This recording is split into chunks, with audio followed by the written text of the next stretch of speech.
মাছ ধরতে যাওয়ার পথে দুর্ঘটনা, নামখানার হাতানিয়া দোয়ানিয়া নদী থেকে উদ্ধার মৎস্যজীবী।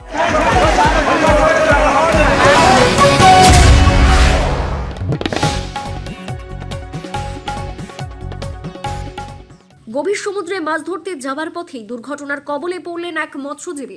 ঘটনাটি ঘটে রবিবার সকালে নামখানার হাতানিয়া দোয়ানিয়া নদীতে।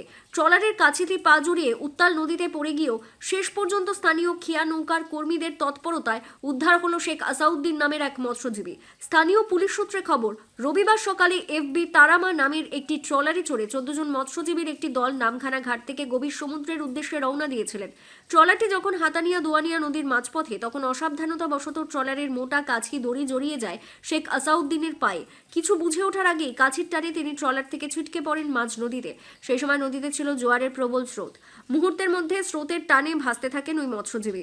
সহকর্মীরা চিৎকার শুরু করলে ঘটনাস্থলের কাছে থাকা কয়েকটি যাত্রীবাহী খেয়া নৌকার কর্মীরা দ্রুত এগিয়ে আসেন। প্রায় 15 মিনিটের চেষ্টায় জলমগ্ন আসাউদ্দিনকে নদী থেকে টেনে তোলেন তারা। উদ্ধারের সময় আসাউদ্দিন যথেষ্ট অসুস্থ হয়ে পড়েছিলেন। তাকে দ্রুত উদ্ধার করে স্থানীয় দারিকনগর গ্রামীণ হাসপাতালে নিয়ে যাওয়া হয়। সেখানে প্রাথমিক চিকিৎসার পর তার শারীরিক অবস্থা এখন স্থিতিশীল বলে প্রশাসন সূত্রে জানা গেছে। খেয়া মাঝি তুলেছে ওনাকে 70 ফুট ডিপে ভাসার জন্য। এখন নিয়ে গেছে ওনাকে কিশোরে হাসপাতালে। না, কিছু জানা যায়নি এখন। এখন কেমন আছে, কিভাবে আছে, এখনো জানা যায়নি।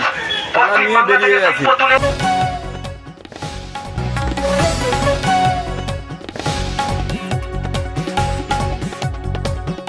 নামখানা থেকে মুন্না সর্দারের রিপোর্ট, কাকদ্বীপ.com।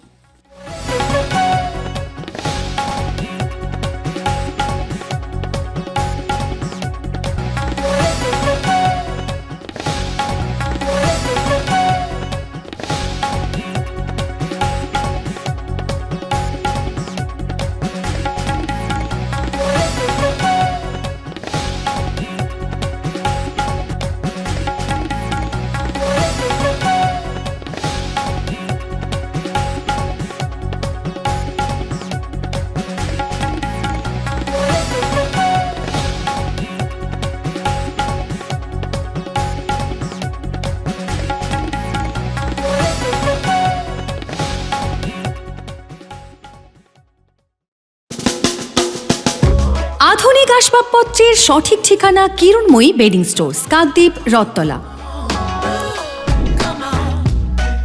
মনোরম পরিবেশে চাইনিজ খাবার ও জমিয়ে আড্ডা, পারগোলা প্যারাডাইস, অমর টকিজের বিপরীতে।